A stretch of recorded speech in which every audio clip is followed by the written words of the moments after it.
12 bob. Shu kunlardagi bir dam olish kuni Hazrati Ayso bug'doyliqdan o'tib ketyotdi. Qo'shiq ichib ketgan shogirdlari boshaqlarni uzib elib, yeyishga boshildi.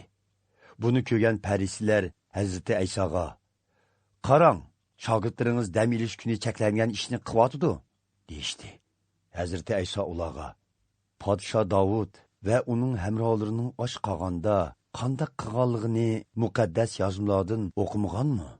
U ibodatxonadagi muqaddas joyga kirib, Xudoga atalgan nonlarni ruhoniydan so'rab, hamrohlari bilan birga yegan.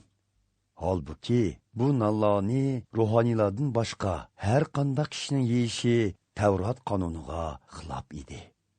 Shuningga o'xshash, ibodatxonada ishlaydigan ruhoniylar dam olish kunlari ishlamaslik amrini buzsa-mu, Tavratda ular gunohkor deb yozilmagan. Sizlar buni o'qib boqmaganmi? Bilib qo'yinglarki, bu yerda ibodatxonadimi ulug'i bor.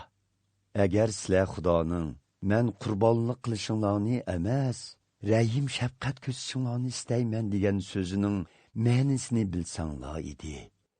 Begunoh kishilarni gunohkor deb qaramaytdinglar. Men inson o'g'li, dam olish kunining egisidirman. Hazrati Ayso u yerdan ayrilib, ularning ibodatxonasiga bordi. Ibodatxonada bir qo'l qurib ketgan bir odam bor edi. Ba'zi parisiylar Hazrati Aysoning ustidan arz qilishga bahona tepish maqsadida uningdan: "Dam olish kuni kasal saqaytish Tavrat qonuniga uyg'unmi?" deb so'radi. Hazrati Ayso ularga mundaq javob berdi: "Bireringlarning qo'yi o'rg'i tushib ketsa, dam olish kuni demay, uni darhol totib chiqarib olmamsizlar? Odam qo'ydan ko'p qimmatlikda. Demak, dam olish kuni yaxshilik qilish Tavrat qonuniga uyg'un." Ondan Hazrati Ayso yilqi kasalga: "Qo'lingni uzat", dedi. U odam qo'lni uzatishi bilanla qo'li asliga kelib, yana bir qo'lga o'xshash holatga qaytdi. Buning bilan parislar tashqariga chiqib, Hazrati Aysoni qandoq joylab yetish haqida maslahat qilishdi. Buni bilgan Hazrati Ayso u yerdan ayrildi. Nurg'un kishilar uningga agishib mangdi. Hazrati Ayso ularning orasidagi bemorlarning hammasini saqaytdi va ularga o'zining kim ekanligini boshqalarga oshkorlamaslikni topildi. Buning bilan Yashaya payg'ambar orqali uqtirilgan mo'nu so'zlar amalga oshirildi. "Mana mening tanlagan xizmatkorim, dilim suygan yiqinim, uningdan xursandman. Ruhimni ato qilman uningga. U adolatni jakorlaydi butkul xalqlarga. U talash tortish qilmas, chuqqanni ko'tarmas. Ko'chalardimi hech kim uning ovozini anglamas. Ezilgan qo'mushni sundurmas. O'chay deb qolgan chirog'ni o'chirmas. Toki adolat zafar qushqicha butkul xalqlar uning nomiga umid bog'lar." Shu chog'da Hazrati Aysoning oldiga jin chapshivagan ko'r va gachobri elib kelindi. Hazrati Ayso uni saqaytib, so'zlaydigan va ko'ralaydigan qildi. Xaloyiq hayron bo'lishib, "Ajaba bu podsho Davudning avlodimidu?" deyishdi. Bu so'zni olgan parisiylar: "O jinlarni ularning boshlig'i bo'lgan shaytonga tayinib haydaydi ekan", deyishdi. Ularning nima o'ylayotganligini bilgan Hazrati Ayso ularga mundoq dedi: "Agar bir davlatdagilar ikki guruhga bo'linib so'qishsa, u davlat zavollikqa yuz tutadi.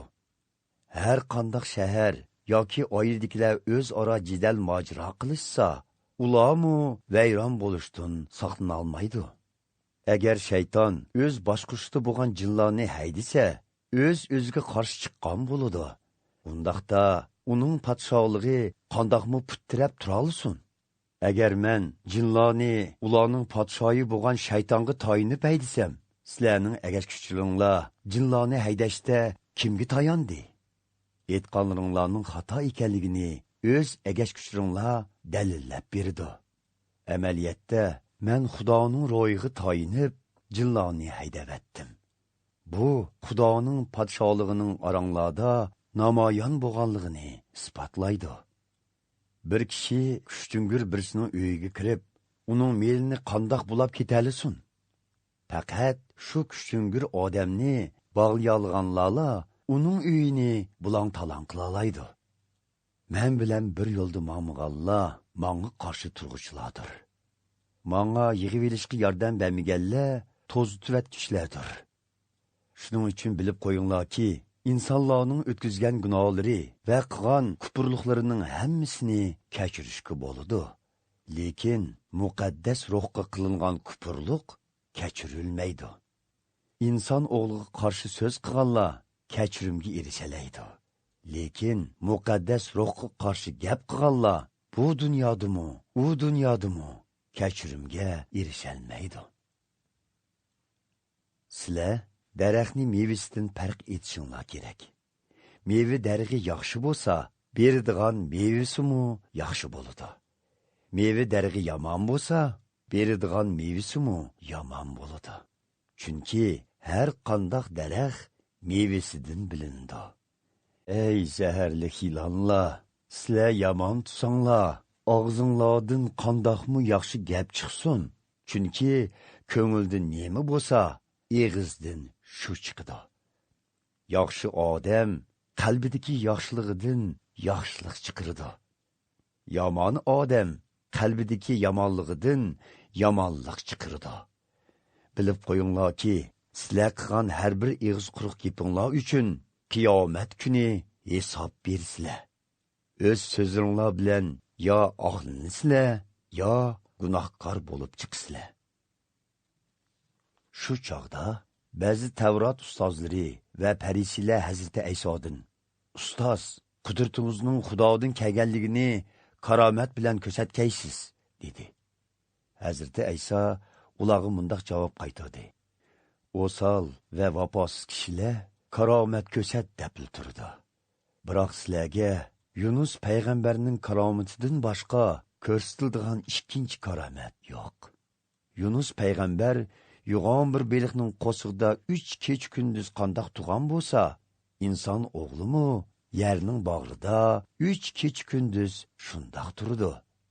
Qiyomat kuni Ninavi shahridagi xalqmi qo'pib, sizlarning ustinglardan shikoyat qiladi.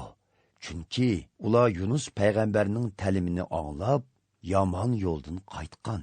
Biroq bu yerda Yunus payg'ambardanmi ulug' birisi sizlarni yomon yo'ldan qaytishga chaqirsa, quloq solmadinglar. Qiyomat kuni Arabistondagi Shaba podshohligining ayol podshoyimi o'rnidan turib, sizlarning ustinglardan shikoyat qiladi. Chunki u podshoh Sulaymonning oqilona so'zlarini anglash uchun uzun yo'llarni besib kelgan. Mana hozir bu yerda podshoh Sulaymondanmi ulug'i bor. Jin biror odamning tenidan haydab etilgandan keyin qurg'oq dalalarni orlab chiqib, turadigan joy izlaydi, biroq topolmaydi va ilgiriki uyimga qaytay deydi. Shuning bilan jin u odamning teniga qaytib kelib, uning dilining yanili bo'sh, shundoqla pokiz tozalanib ratlangan uydak bo'lib qolganligini bayqaydi-da, o'zidanmi battar 7 jinni boshlab kirib, billa turdi. Buning bilan yilqi odamning keyingi holi burunqidanmi yomonlashib ketadi. Bu zamonning razil odamlarining holimi mana shundoq bo'ladi. Hazrati Ayso xalqqa davomli so'zlayotganda, onasi bilan inlari kelib, uning bilan so'zlashmoqchi bo'lib, tashqarida turishdi. Biraylan Hazrati Aysoga: "Oningiz va inlaringiz siz bilan so'zlashimiz deb sirtda turdi", dedi. "Kim mening onam? Kim mening inlarim?" dedi Hazrati Ayso u kishiga.